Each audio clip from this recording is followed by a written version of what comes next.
ಬ್ರಾಹ್ಮಣರಾಗಿ ದ್ರೋಣಾಚಾರ್ಯರು ಶಸ್ತ್ರವಿದ್ಯೆಯನ್ನು ಕಲಿಯಲಿಕ್ಕೆ ಕಾರಣ ಏನು ಅಂತ ಕಲಿಯುವುದಕ್ಕೆ ಯಾವ ನಿಯಮವೂ ಇಲ್ಲ. ಎಸ್ಪೆಷಲಿ ಅಲ್ಲ ಪರಶುರಾಮರ ಹತ್ರ, ಯಾಕಂದ್ರೆ ಶಾಸ್ತ್ರವಿದ್ಯೆಯನ್ನು ಕಲಿತು ಬೇಕಾದ ಸಾಧನೆ ಮಾಡ್ಕೊಳ್ಬಹುದಿತ್ತು. ಒಳ್ಳೆ ಪ್ರಶ್ನೆ. ಆದ್ರೆ ದ್ರೋಣರು ಯಾಕೆ ಈಗ ಬಾಣ ಹಿಡಿದ್ರು, ಖಡ್ಗ ಹಿಡಿದ್ರು? ಅವರ ಹೆಂಡತಿ ಕೃಪಿಯ ಅಣ್ಣ ಕೃಪಾಚಾರ್ಯ ಹತ್ರ ಪಾಠ ಕಲಿಯುವಾಗ ಯಾರು ಕೌರವರು ಮತ್ತು ಪಾಂಡವರು ಕಲಿಯುವಾಗ ಈ ಅಶ್ವತ್ಥಾಮನು ಅಲ್ಲಿಗೆ ಹೋಗ್ತಿದ್ದ.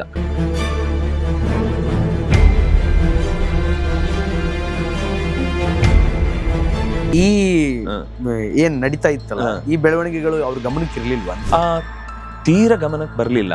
ವಿದುರನಿಗೆ ಗೊತ್ತಾಗ್ತಿತ್ತು. ಅದನ್ನ ಪರಿಹರಿಸುವುದಕ್ಕೆ 2-3 ಸರ್ತಿ ಬೇರೆ ಬೇರೆ ಪ್ರಯತ್ನಗಳನ್ನ ಭೀಷ್ಮಾಚಾರ್ಯ ಹತ್ರ ಹೇಳಿ ಮಾಡಿದ್ದು ಇತ್ತು. ಯಾವ ಕಾರಣಕ್ಕೂ ಈ ದುರ್ಯೋಧನ ತನ್ನ ಟೀಮ್ ಅಂತ ಒಂದು ಏನ್ ವ್ಯವಸ್ಥಿತವಾಗಿ ಇಟ್ಕೊಂಡಿದ್ದ ಅದನ್ನ ಬಿಟ್ಕೊಡ್ತಿರ್ಲಿಲ್ಲ.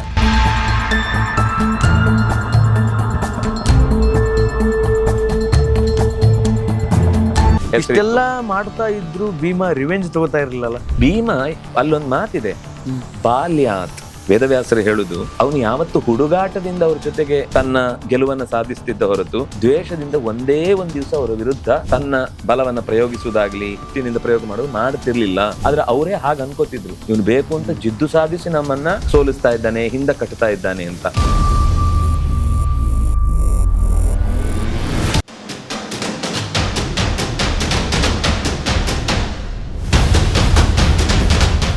ಬ್ರಾಹ್ಮಣರಾಗಿ ದ್ರೋಣಾಚಾರ್ಯರು ಶಸ್ತ್ರವಿದ್ಯೆಯನ್ನು ಕಲಿಯಲಿಕ್ಕೆ ಕಾರಣ ಏನು ಅಂತ? ಕಲಿಯುವುದಕ್ಕೆ ಯಾವ ನಿಯಮವೂ ಇಲ್ಲ. ಎಸ್ಪೆಷಲಿ ಅಲ್ಲ ಪರಶುರಾಮರ ಹತ್ರ, ಯಾಕಂದ್ರೆ ಶಾಸ್ತ್ರವಿದ್ಯೆಯನ್ನು ಕಲಿತು ಬೇಕಾದ ಸಾಧನೆ ಮಾಡ್ಕೊಳ್ಬಹುದಿತ್ತು. ಋಷಿಗಳಾಗಬಹುದಿತ್ತು, ದುರ್ವಾಸ ತರ ಮತ್ತೊಬ್ಬ ಋಷಿ ಆಗಬಹುದಿತ್ತು, ವಸಿಷ್ಠರ ತರ ಆಗಬಹುದಿತ್ತು. ಒಳ್ಳೆ ಪ್ರಶ್ನೆ. ಆದ್ರೆ ದ್ರೋಣರು ಯಾಕೆ ಈಗ ಬಾಣ ಹಿಡಿದ್ರು, ಖಡ್ಗ ಹಿಡಿದ್ರು ಅಂದ್ರೆ ಈ ಅವರ ಹೆಂಡತಿ ಕೃಪಿಯ ಅಣ್ಣ ಈ ಪಾಂಡವರು ಕೃಪಾಚಾರ್ಯ ಹತ್ರ ಪಾಠ ಕಲಿಯುವಾಗ ಯಾರು ಕೌರವರು ಮತ್ತು ಪಾಂಡವರು ಕಲಿಯುವಾಗ ಈ ಅಶ್ವತ್ಥಾಮನು ಅಲ್ಲಿಗೆ ಹೋಗ್ತಿದ್ದ. ಕೃಪಾಚಾರ್ಯ ಹತ್ರ ಪಾಠಕ್ಕೆ ಹೋಗ್ತಿದ್ದ. ಮಕ್ಕಳು ಆಟ ಎಲ್ಲ ಇರ್ತಿತ್ತು. ಇವನು ಪ್ರತಿ ದಿವಸ ಮನೆಯಲ್ಲಿ ಏನಾದ್ರೂ ಮಾತಿಗೆ ಬರುವಾಗ ಮಕ್ಕಳೆಲ್ಲ ಮಾತಾಡ್ತಾರಲ್ಲ, ಮನೆಯಲ್ಲಿ ಏನೇನಾಗುತ್ತೆ ಎಲ್ಲ ಮಾತಾಡ್ತಾರೆ. ನಾನು ಹಾಲು ಕುಡ್ದೆ ಅಂತಿದ್ದ. ಇವರಿಗೆಲ್ಲ ಗೊತ್ತಿದೆ ಕಡು ಬಡವ ದ್ರೋಣಾಚಾರ್ಯರು ಅಂದ್ರೆ. ಅವ್ರು ಯಾವ ದ್ರೋಣಾಚಾರ್ಯ ಮಗ ಅಂತಾನು ಗೊತ್ತಿರ್ಲಿಲ್ಲ. ಅಲ್ಲಿ ಅದರ ಬಗ್ಗೆ ಏನು ಉಲ್ಲೇಖ ಇಲ್ಲ. ಗೊತ್ತಿದೆ ಅನ್ಸುತ್ತೆ, ಯಾಕೆ ದ್ರೋಣಾಚಾರ್ಯ ಮಗ ಅಂತ ಗೊತ್ತಿದೆ. ಅಲ್ಲ, ಇದು ದ್ರೋಣಾಚಾರ್ಯ ಹತ್ರ ಪಾಠಕ್ಕೆ ಹೋದಾಗ ಆಗ್ತಾ ಇದ್ದ ಸನ್ನಿವೇಶ. ವಿಷಯದಲ್ಲಿ ದ್ರೋಣಾಚಾರ್ಯ ಪರಿಚಯ ಯಾರಿಗೂ ಇಲ್ಲ ಹುಡುಗರಿಗೆ. ಮನೆಯಲ್ಲಿ ಕಡು ಬಡತನ, ಯಾಕಂದ್ರೆ ಅವ್ನು ಬಟ್ಟೆ ಗಿಟ್ಟೆ ನೋಡಿದ್ರೆ ಗೊತ್ತಾಗುತ್ತೆ. ಅಲ್ಲ, ಇವರೆಲ್ಲ ಕೋ ಎಜುಕೇಶನ್ ಆಗಿದ್ದು ಇವರಿಗೆಲ್ಲ. ಹೌದು. ದ್ರೋಣಾಚಾರ್ಯರು ಪಾಠ ಮಾಡ್ತಾ ಇರ್ಬೇಕಾದ್ರೆ ಅಥವಾ ಕೃಪಾಚಾರ್ಯ ಇಲ್ಲ, ನಾನು ಅದನ್ನೇ ಹೇಳಿದ್ದು, ಇದು ಹಿಂದೆ ಕೃಪಾಚಾರ್ಯ ಪಾಠ ಮಾಡ್ತಾ ಹಿಂದಿನ ಕಥೆ ಇದು. ಅದಕ್ಕೆ ಕೃಪಾಚಾರ್ಯರ ಪಾಠ ಆಗುವಾಗ ಇವನು ಹಾಲು ಕುಡದೆ ಅಂತ ಹೇಳ್ತಿದ್ದ ಅಶ್ವತ್ಥಾಮ. ಇವನಿಗೆ ಮನೇಲಿ ಒಂದು ಹಿಟ್ಟಿಗತಿಯಲ್ಲಿ ಇವನು ಹೆಂಗ್ ಹಾಲು ಕುಡಿತಾನೆ ಅಂತ ಒಂದ್ ದಿವಸ ಬೇಕು ಅಂತ ಮನೆಯಲ್ಲಿ ಒಂದು ಒಳ್ಳೆ ಹಾಲನ್ನ ಕರೆದು ಕಂಚಿನ ಪಾತ್ರೆಯಲ್ಲಿ ಕಾಸಿ ಒಲೆಯಲ್ಲಿ ಇಟ್ಟು ಅದಕ್ಕೆ ಕೇಸರಿ, ಗೋಡಂಬಿ, ಬಾದಾಮಿ, ದ್ರಾಕ್ಷಿ ಇಂಥದ್ದು ಏನೇನು ಹಾಕಿದರೆ ಅದಕ್ಕೆ ರುಚಿ ಹೆಚ್ಚುತ್ತೋ ಅದೆಲ್ಲವನ್ನು ಹಾಕಿ ಬಸಿದವನಿಗೆ ಕೊಡ್ತಾರೆ, ರುಬ್ಬಿ ಚೆನ್ನಾಗಿ ಅಶ್ವತ್ಥಾಮನಿಗೆ ಕುಡಿ ಅಂತ. ಜೀವಮಾನದಲ್ಲಿ ಅಂಥದ್ದೊಂದು ರುಚಿ ಕುಡಿದು ತಲೆ ಕೆಟ್ಟಿತು ಅಂತ ಅನ್ನುವ ಕತೆ ಸಿಗುದೇ ಇದೆ ಫಸ್ಟ್, ಇದೆ ಕೊನೆ ಅನ್ಸುತ್ತೆ. ಸೀದಾ ಅವತ್ತು ಕುಡಿದು ಮನೆಗೆ ಬರ್ತಾನೆ. ಅಮ್ಮ ಯಥಾ ಪ್ರಕಾರ ಬಾ ಮಗು ಹಿಂಗ ಹಾಲು ಮಾಡಿಟ್ಟಿದ್ದೇನೆ ಅಂತ ಹೇಳಿ ಹಿಟ್ಟನ್ನು ಕದಡಿಸಿ ಕೊಡ್ತಾಳೆ. ಥಟ್ ಅಂತ ಹೊಡೆದು ಬಿಸಾಕ್ತಾನೆ. ಮೋಸ ಮಾಡ್ತಿದ್ದೇನೆ ನೀನು ನನಗೆ, ಇದು ಹಾಲಲ್ಲ ನಂಗೆ ಗೊತ್ತು, ಹಾಲು ಹಾಲು ಹಾಲು ಅಂತ ಇಲ್ಲಿ ತನಕ ಹಾಳಾದ್ದನ್ನು ಕೊಟ್ಟು ನನ್ನನ್ನು ಮೋಸ ಮಾಡ್ತಿದ್ದೀನಿ ಮೇಲೆ ನೀನು ನನ್ನ ಹತ್ರ ಮಾತಾಡಬೇಡ, ಎಂಥದ್ದು ಬೇಡ ಅಂತೇಳಿ ಸಿಟ್ಟು ಮಾಡ್ಕೊಂಡು ಹೊರಟೋಗ್ತಾನೆ ಎಲ್ಲೋ ಹೊರಗೆ ಅಶ್ವತ್ಥಾಮ. ದ್ರೋಣಾಚಾರ್ಯ ಬಂದು ಏನಾಯ್ತು, ಈ ಮಗುವಿನ ಸಿಟ್ಟಾದ್ರೆ ಸ್ವಲ್ಪ ಅಮ್ಮನಲ್ಲೂ ಎಫೆಕ್ಟ್, ಅದು ಯಾವುದಕ್ಕೂ ಮಾತಿಲ್ಲ ಕತೆ ಇಲ್ಲ, ಸುಮ್ಮನೆ ಕೂತಿದ್ದಾಳೆ. ಏನಾಯ್ತು ಹೇಳು, ನೀವಿಷ್ಟು ವಿದ್ಯೆ ಕಲ್ತಿದ್ದೀರಿ, ಇಷ್ಟು ಶಾಸ್ತ್ರಜ್ಞಾನ ಇದೆ, ಇಷ್ಟು ನಿಮ್ಗೆ ಅಭ್ಯಾಸ ಇದೆ, ನೀವು ಒಂದು ಮಗುವಿನ ನನಗೆ ಹರಿದ ಸೀರೆಯನ್ನೇ ಹೊಲ್ದು ಹಾಕೊಂಡು ನಂಗೇನು ಬೇಜಾರಿಲ್ಲ, ನನಗಾಗಿ ನಾನು ಏನು ಕೇಳಲಿಲ್ಲ ಇಲ್ಲಿ ತನಕ. ಆದರೆ ಆ ಸಣ್ಣ ಮಗುವಿಗೆ ಹೊಟ್ಟೆ ತುಂಬಿಸಿ ಒಳ್ಳೆ ಪೌಷ್ಟಿಕವಾದ ಆಹಾರ ಕೊಡಬೇಕಾದ ನಮ್ಮ ತಾಯಿ ತಂದೆಯ ಕರ್ತವ್ಯ ಅಲ್ವಾ, ಅದಕ್ಕಾದ್ರೂ ನೀವು ಯೋಚನೆ ಮಾಡಬೇಡ, ನಾನು ಯಾರ ಹತ್ರ ಬೇಡಲ್ಲ, ವ್ರತ ನಿಮ್ಗೆ ಮಾಡ್ಕೊಳ್ರಿ, ಆ ಮಗುವನ್ನು ಯಾಕೆ ಅದರಲ್ಲಿ ಹೆಣಗಾಡಿಸ್ತೀರಿ ಅಂತ ಚೂರು ಜೋರಾಗಿ ಅಂತಾಳೆ. ದ್ರೋಣಾಚಾರ್ಯಗೆ ಸರಿ, ಅವಳು ಹೇಳೋದ್ರಲ್ಲಿ ಏನು ತಪ್ಪಿಲ್ಲ, ಏನು ಮಾಡಬೇಕು, ನಿಮ್ಗೆ ತುಂಬ ಜೀವದ ಗೆಳೆಯ ಅಂತ ನೀವು ಯಾವಾಗಲೂ ಹೇಳ್ಕೊಳ್ತಿದ್ರಲ್ಲ ದೃಪದ, ಅವನ ಹತ್ರ ಹೋಗಿ ಬನ್ನಿ. ಯಾಕಂದ್ರೆ ಇವರಿಬ್ರು ದ್ರುಪದ ಮತ್ತೆ ದ್ರೋಣ ತನ್ನ ತಂದೆ ಹತ್ರನೇ ಗುರುಕುಲದಲ್ಲಿ ಒಟ್ಟಿಗೆ ಓದಿದವರು. ದ್ರೋಣಾಚಾರ್ಯ ತಂದೆ. ದ್ರೋಣಾಚಾರ್ಯರ ತಂದೆ ಭರದ್ವಾಜರು. ಅವ್ರ ಹತ್ರ ಈ ಪೃಷತ್ತನ ಮಗ ದೃಪದ ಮತ್ತು ದ್ರೋಣಾಚಾರ್ಯ ಒಟ್ಟಿಗೆ ಓದಿದ್ದು. ಆದ್ರೆ ಪೃಷತ ಮಧ್ಯದಲ್ಲಿಯೇ ಕಾಲವಾದ ಅನ್ನುವ ಕಾರಣಕ್ಕೋಸ್ಕರ ಇವನು ಶಿಕ್ಷಣವನ್ನು ಅರ್ಧಕ್ಕೆ ನಿಲ್ಲಿಸಿ ಹೊರಟೋಗಿರ್ತಾನೆ. ಆದ್ರೆ ಹೇಳಿರ್ತಾನೆ ದೃಪದ ನಿನಗೆ ಯಾವಾಗ ಏನ್ ಬೇಕಿದ್ರು ನನ್ನ ಹತ್ರ ಕೇಳಿ ನಾನು ಹಿಂಗ್ ಕೊಡ್ತೇನೆ ಅಂತ ಭಾಷೆ ಕೊಟ್ಟೋಗಿರ್ತಾನೆ.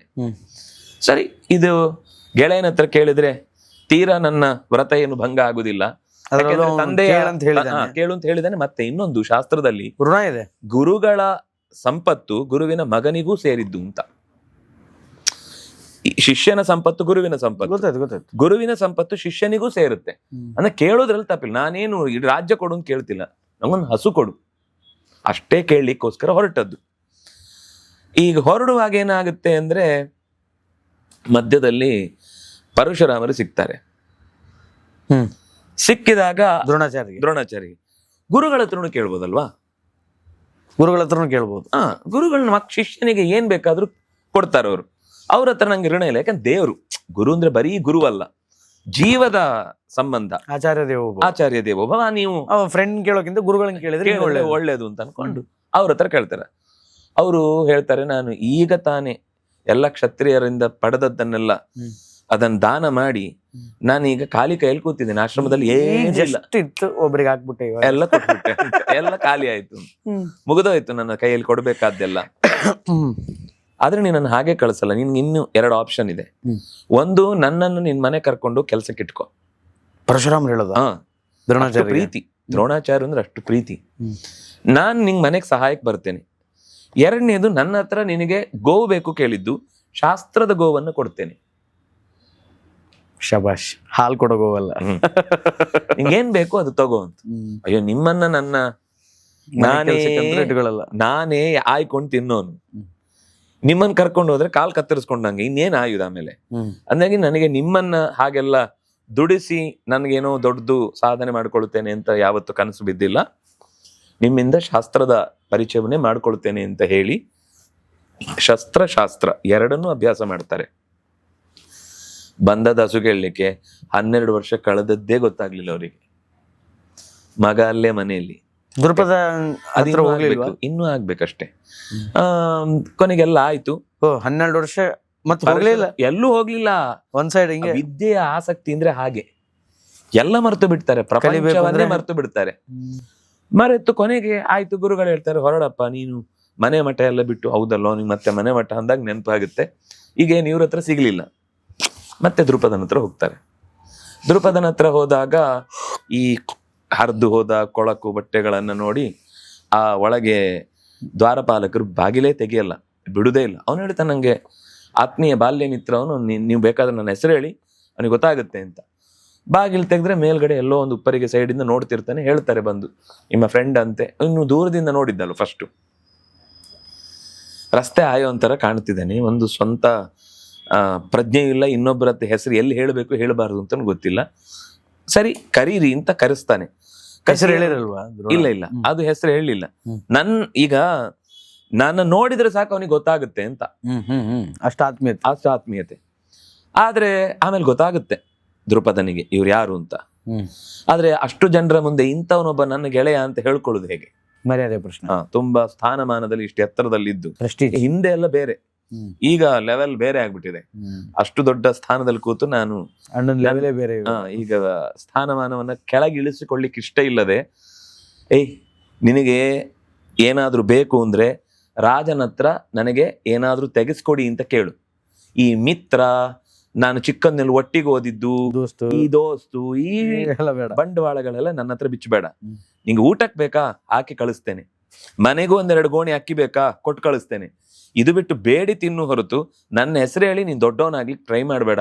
ಯಯೋರೇವ ಸಮಂ ವಿತ್ತಂ ಯಯೋರೇವ ಸಮಂ ಶ್ರುತಂ ತಯೋರ್ ವಿವಾಹ ಮೈತ್ರೀಚ ನತು ಪುಷ್ಟ ವಿಪುಷ್ಟಯೋಹೋ ಅಂತ ಬೈದು ಕಳಿಸ್ತಾನೆ.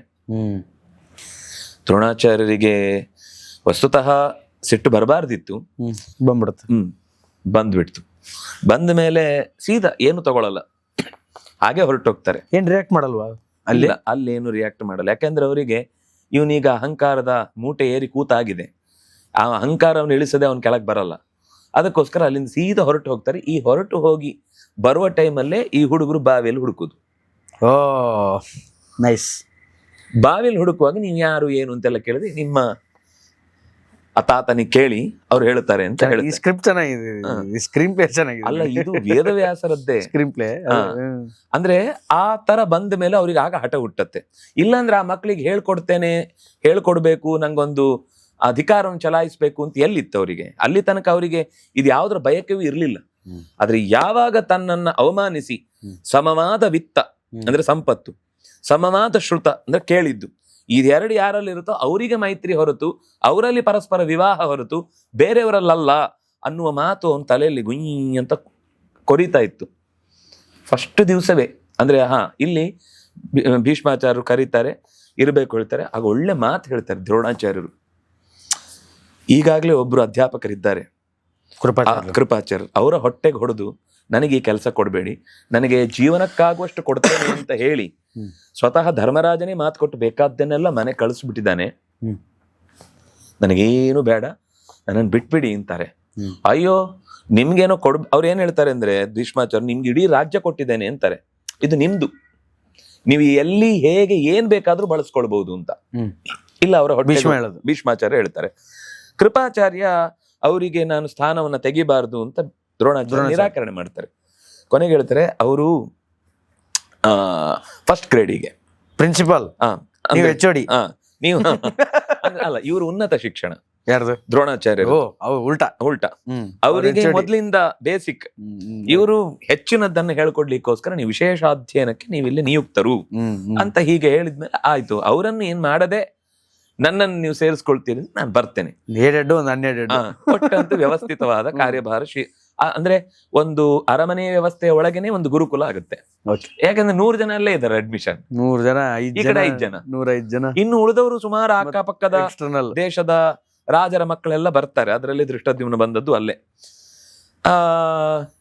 ಪಾಂಡವರಿಗೆ ಚೆನ್ನಾಗಿ ಶಿಕ್ಷಣ ಆಗತ್ತೆ. ಶಿಕ್ಷಣ ಆಗಿ ಪಾಂಡವರು ಕೌರವರು ಇಬ್ರಿಗೂ ಒಂದೇ ತರ. ಆದ್ರೆ ಎಲ್ಲಿ ಹೋದ್ರು ಈ ಭೀಮನದ್ದೊಂದು ಬೇರೆನೆ. ಅವನು ಯಾವತ್ತು ಈ ಕೌರವರಿಗೆ ಒಂದ್ ಸರ್ತಿನೂ ಒಂದ್ರಲ್ಲಾದ್ರೂ, ಈಗ ಒಂದು ಟ್ರೋಫಿಯಲ್ಲಿ ಒಂದು 50 ಒಂದು 10 ನಮಗೆ 40 ಅವರಿಗಾದ್ರೂ ಒಂದು 10 ಆದ್ರೂ ಸಿಕ್ಕಿತು, ಒಂದೂ ಇಲ್ಲ ಅವರಿಗೆ.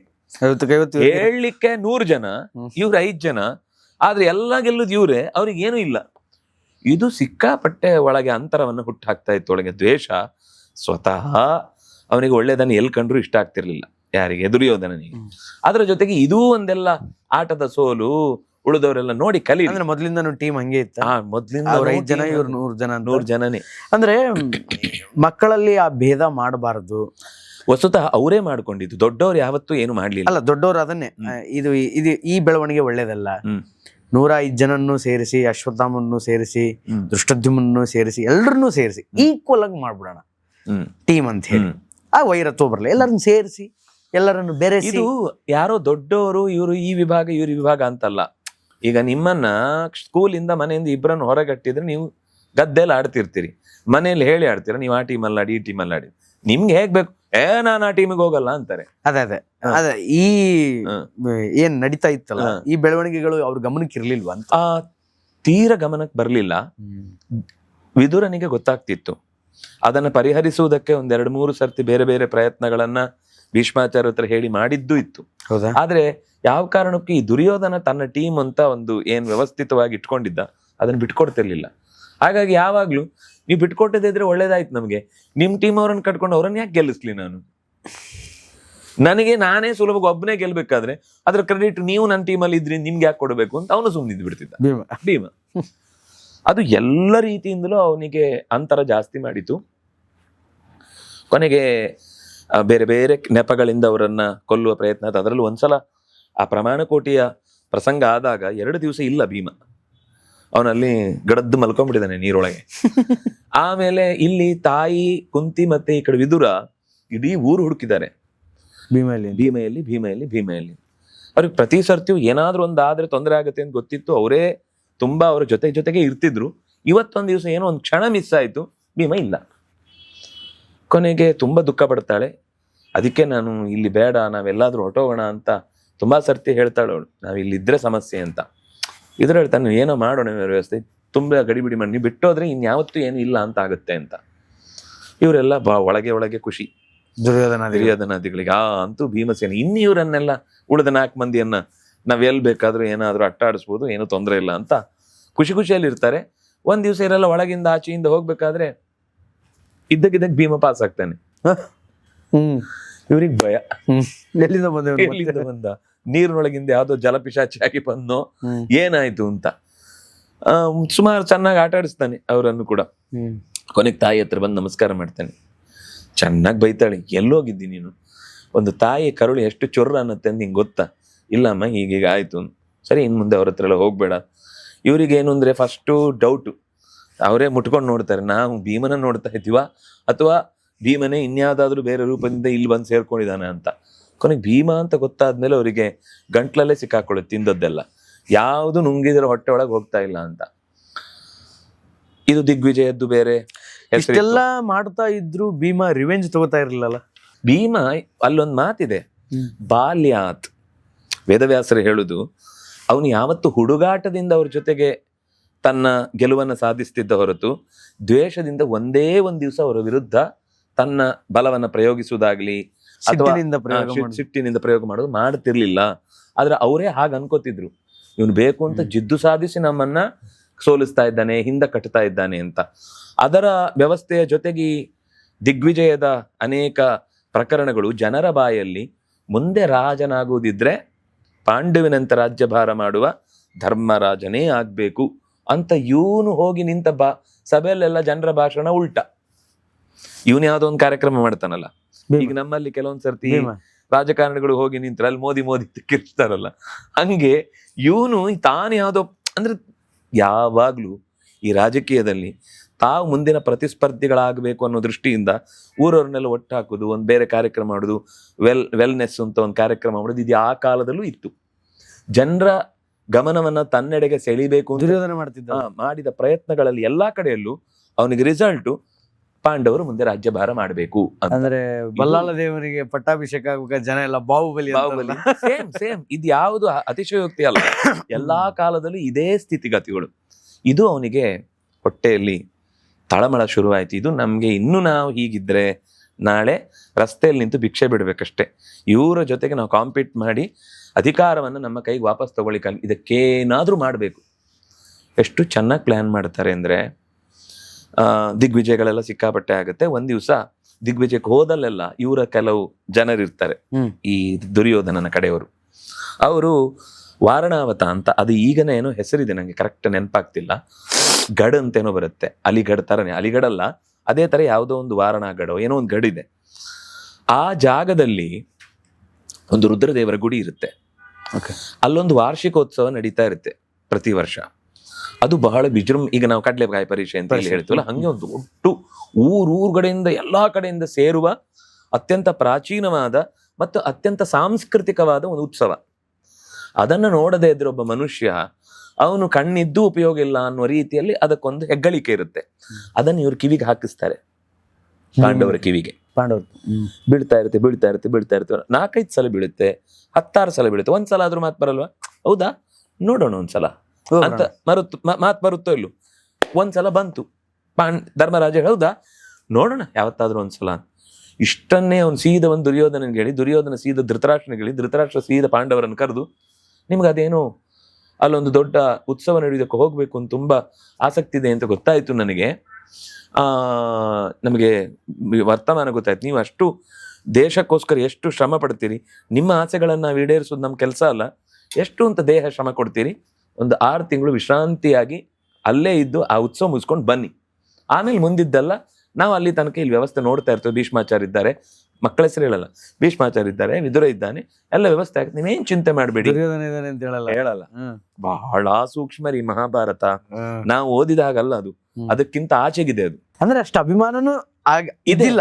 ವಸ್ತುತಃ ಧೃತರಾಷ್ಟ್ರನಿಗೆ ಈ ವಿಷಯದಲ್ಲಿ ಸ್ವಲ್ಪ ಪ್ರಾಮಾಣಿಕವಾಗಿ ಅವರನ್ನ ಸ್ವಲ್ಪ ರೆಸ್ಟ್ ಕೊಡಬೇಕು ಅಂತಿತ್ತು.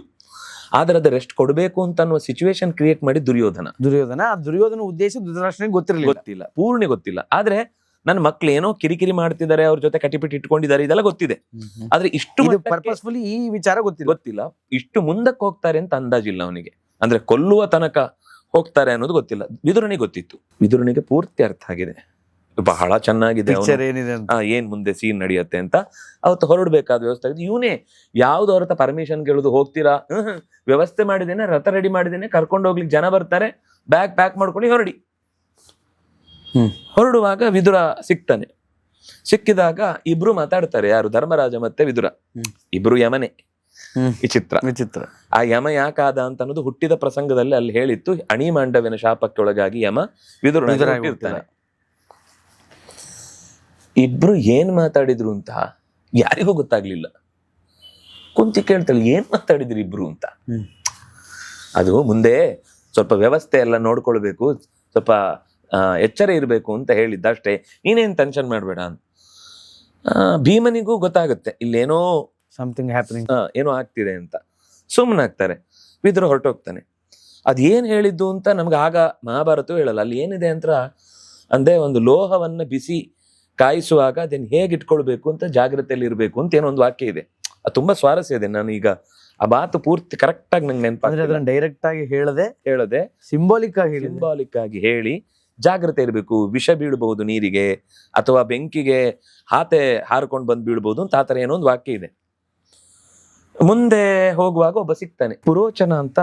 ದುರ್ಯೋಧನನ ಕಡೆಯವನು ಬಹಳ ಅವರನ್ನ ವಿಶ್ವಾಸಕ್ಕೆ ತೆಗೆದುಕೊಳ್ಳುವ ಪ್ರಯತ್ನ ಮಾಡಿ, ನಿಮ್ಗೆ ಉಳ್ಕೊಳ್ಳಿಕ್ಕೋಸ್ಕರ ಒಂದು ಅರಮನೆ ಮಾಡಿದ್ದೀವಿ, ನೀವು ಅಲ್ಲಿ ಬಂದು ಉಳ್ಕೊಳ್ಳಿ. ಯಾಕಂದ್ರೆ ಈ ರಥೋತ್ಸವಕ್ಕೆ ಬರುವಾಗ ಅಲ್ಲಿ ಎಲ್ಲೂ ನಮ್ಗೆ ಅಂತ ನಮ್ಮ ಮಟ್ಟಕ್ಕೆ ಬೇಕಿರುವ ವ್ಯವಸ್ಥೆ ಇಲ್ಲ. ಆ ಲೆವೆಲ್ ಇದ್ದೆಲ್ಲ ವ್ಯವಸ್ಥೆ ಇಲ್ಲ. ಇಲ್ಲ, ಮಾಮೂಲು. ಅದಕ್ಕೋಸ್ಕರ ನಿಮ್ಗೋಸ್ಕರ ಅತ್ಯಂತ ಸುಂದರವಾದ ಒಂದು ಕಟ್ಟಡವನ್ನು ಕಟ್ಟಿದ್ದಿದೆ. ಅದು ಅರಮನೆಗೆ ನಿಮ್ಗೆ ಯಾವ ರೀತಿಯಿಂದಲೂ ಕಮ್ಮಿ ಅಲ್ಲದ್ದು. ಅಲ್ಲಿ ಎಲ್ಲಾ ವ್ಯವಸ್ಥೆಗಳು ನಿಮಗೆ ಊಟದ್ದಾಗ್ಲಿ, ಸ್ನಾನದ್ದಾಗ್ಲಿ, ಅಥವಾ ಇನ್ಯಾವುದೇ ನಿಮ್ಮ ಅಪೇಕ್ಷೆಗಳನ್ನ ಈಡೇರಿಸಲಿಕ್ಕೆ ಸುವ್ಯವಸ್ಥಿತವಾದ ಜಾಗ ಅದು ಅಂತ ಹೇಳಿ ಕರ್ಕೊಂಡು ಬರ್ತಾರೆ. ಭೀಮಸೇನ ತಾನೇ ಒಳಗಿನಿಂದ ಎಲ್ಲದರದ್ದು ಚಿಲ್ಕ ಗಟ್ಟಿ ಮಾಡಿ, ಇನ್ನೂ ಒಂದೆರಡು ಅದಕ್ಕೆ ಬೇಕಾದ ಆಣಿ ಗೀಣಿ ಎಲ್ಲ ಬಡಿದು, ಹೊರಗಡೆಯಿಂದ ಎಲ್ಲಾ ಕರ್ಟನ್ ಮುಚ್ಚಿ, ಒಳಗೆ ಯಾರಿದ್ದಾರೆ ಅಂತ ಹೊರಗಿಂದ ಯಾರು ಕೂಗಿದ್ರೂ ಕೇಳದ ಹಾಗೆ ವ್ಯವಸ್ಥೆ ಮಾಡಿ, ಇನ್ನೂ ಪ್ರತಿ ದಿವಸ ಒಂದಿಷ್ಟು ಕಟ್ಟಿಗೆಗಳನ್ನು ರೆಡಿ ಮಾಡಿ ಇಟ್ಟಿರ್ತಿದ್ದ. ಅದನ್ನ ಒಳಗಿಂದ ಎಲ್ಲ ಗೋಡೆಗೆ ಪೇರಿಸಿ ಎಲ್ಲಾ ಭಾಗಗಳಿಗೂ ಅಣ್ಣ ತಮ್ಮಂದ್ರನ್ನ ಎಬ್ಬಿಸ್ತಾನೆ ಹೊರಡ್ಬೇಕು ಅಂತ. ಆ ಮಧ್ಯದಲ್ಲಿ ಒಬ್ಬ ಬಂದಿದ್ದಲ್ಲ, ಅವನ ಹೆಸರು ಕನಕ ಅಂತ.